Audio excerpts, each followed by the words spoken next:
get his team's attention. As for the incense, we'll let him explain that in a moment. It's all part of how he deals with a generation of young basketball millionaires he's charged with turning into champions. This master of the game has already won more NBA championships than any active coach. What makes him so successful? See for yourself.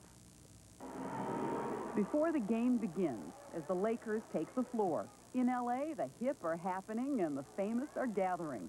And back in the bowels of the locker room, Phil Jackson is methodically preparing to walk out of the tunnel and onto the court, precisely 60 seconds before the game begins. It's part of Jackson's ritual. I try not to touch anybody. That's the only thing that bothers me, is people reaching out from the stands that want to touch me. There's a certain amount of energy that I feel I don't want to give off. I don't want to touch anybody to give that away. This is what I'm at. This is where I'm focused on the court. It's not the distraction right now of the fans. If that sounds more new age than NBA, just wait. The man who owns 9 NBA championship rings, 2 as a player and 7 as a coach, has some strange ways of getting his team's attention. But, you know, there are things that I do that I think are different and unique. And one of them is that I will do what's called smudging a locker room, you know, with either sage or sweetgrass, which is... It's something Jackson says he learned from time spent with the Lakota Sioux in North Dakota. So I'll, you know, say I think it's about time to smudge or to use some smoke in a locker room and change the air quality in there. When's the first time you ever did that? Maybe about 5 years ago, maybe longer. The players, of course, had a good time. They had a good laugh about it because there's something about the acritic smoke that smells like it might be marijuana. Now they go in, they win the championship. John Salley knows all about Jackson's coaching techniques. He played for him in Chicago and again last year in L.A. What's up, baby? That's why we asked Salley to go with us to a recent Lakers game to get a better understanding of what Jackson does to get his teams to win, including that smudging of the locker room. He walked through, especially when we lost 2 games in a row or lost a game that we shouldn't have lost. And he would walk through and he would, almost like the Catholics do when they walk in, dominant, you know, like they would, that's smudging.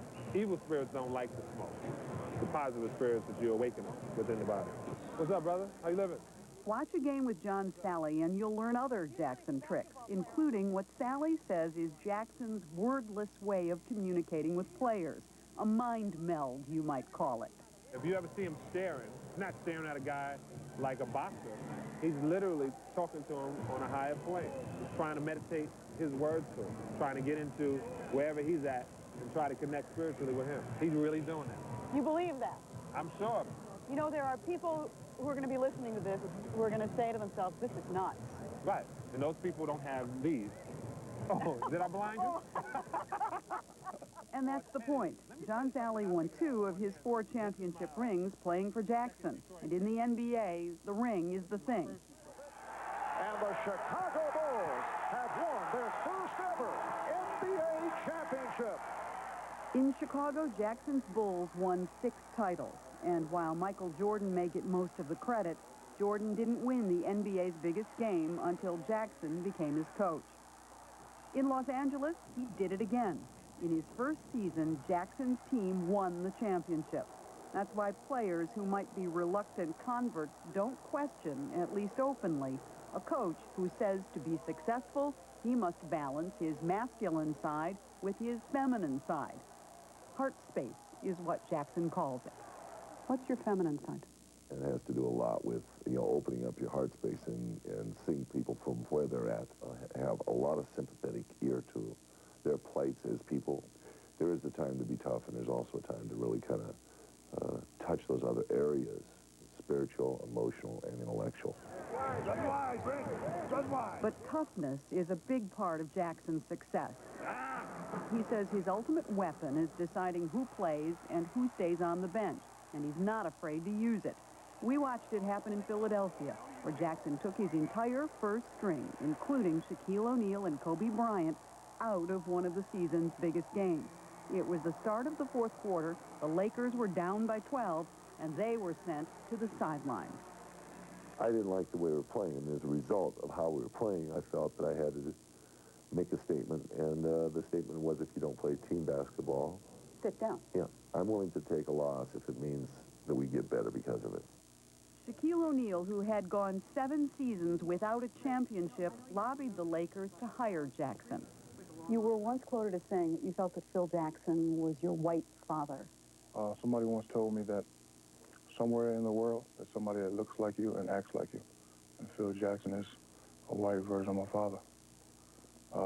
Disciplinarian, bad back, plays the game, understands the game, says what's on his mind, no matter what.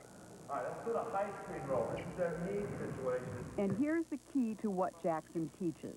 It is total teamwork, a thing called the triangle offense, where on the court, each player is asked to give up that which to him is most important, the ball.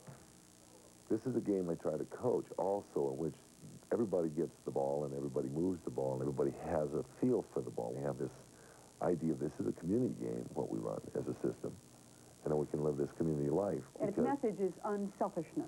Its message is that the attachment to each other. This season, that message has been tested. The Lakers superstars, Shaquille O'Neal and Kobe Bryant, have been in a running battle over who would be the team's leader, who gets the ball, who gets the shot. At a game last week, it even went as far as Shaquille O'Neal's father heckling Kobe Bryant from the stands, calling him a ball hawk. For Phil Jackson, it serves to underscore what he believes is one of the NBA's biggest problems, its star system, and why this year he chose to skip one of the NBA's biggest events. Did you watch the All-Star game? No, I didn't. What did you do? I went to a movie. I saw Castaway. And it was better than watching the All-Star game on some level.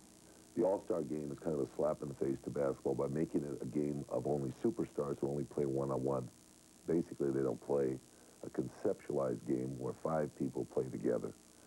And that's the goal of a coach, is to get 5 people to play together as one.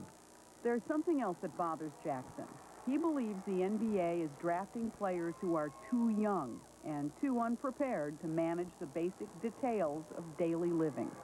The number of players we have to hire, housekeepers, cooks, people to make sure they can, know how to feed themselves, and it's not just McDonald's. This is about being able to live a complete life and knowing how to do that. You don't win in the NBA with players that are immature. So if you could hand down a decree and make it stick, would you say nobody comes to the NBA until 21? It's a man's game. It's not for boys. No boys allowed the NBA. But you haven't had your way. Well, the league hasn't taken it in a real responsible way and said we will deny people the access to this league until they're 21. I'm afraid our society is going to say this kid's going to be a 7-footer. We'll sign him up when they're 15. Phil Jackson grew up playing basketball. His mother and father were Pentecostal ministers. Sports was about the only outside activity they allowed. By the time he got to the NBA in 1967, he was no longer Pentecostal but Buddhist, and he was the NBA's resident flower child, a rebel who grew his hair long and protested the war in Vietnam. Jackson, as a second-string forward for the Knicks, earned just $13,000 a year. Using Shaquille O'Neal's new contract, if you take his salary and you calculate it based on playing 48 minutes a game over the course of 82 games a year, you want to guess how much he makes a minute? On the court, a minute. I couldn't guess. $2,000 a minute? $8,000 a minute. Wow. Great minutes. Using that formula, he makes more in 2 minutes than you made your whole first year playing for the Knicks. Minute and a half is what he makes, what I paid him. It's remarkable. You make $6 million. Is that too much? Yeah, I think anything that anybody makes in this country that's more than the president is probably too much. I have a very easy lifestyle. Today, he's living on the beach in Southern California, sporting a new designer hairstyle and a soul patch on his chin. He's also romantically involved with Lakers Vice President Jeannie Buss, a 39-year-old one-time Playboy model whose dad owns the team. How do you react when they give him heat for being in love with the boss's daughter? I think we're not Brad Pitt and Jennifer Aniston. We're 2 adults who have lived long lives and had experiences. I really don't understand the fascination. On the court these days, the fascination is with Jackson as much as the men he coaches. And Hollywood's glitterati turn out to watch, not just Shaq and Kobe, but the man they hope will turn L.A. into the dynasty his Chicago team once was. It was written somewhere that one championship in Hollywood equals 6 championships in the Midwest because of all the play that it gets, because it's Hollywood.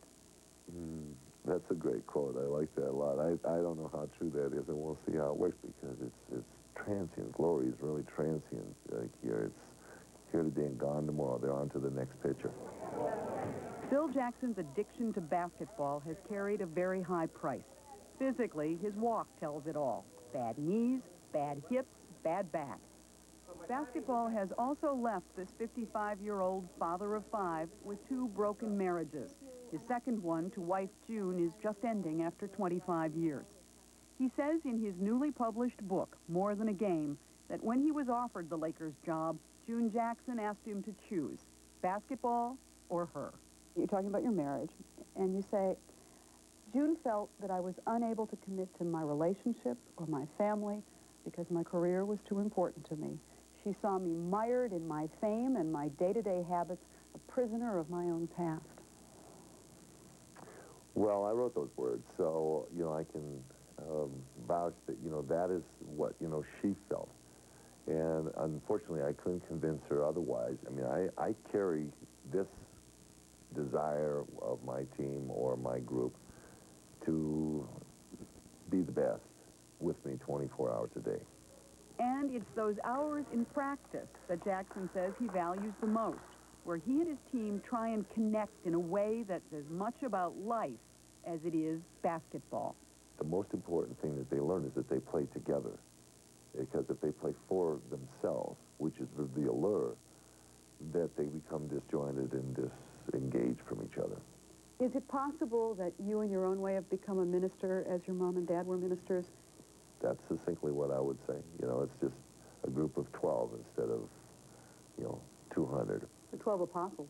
Well, that's always what I told my mom.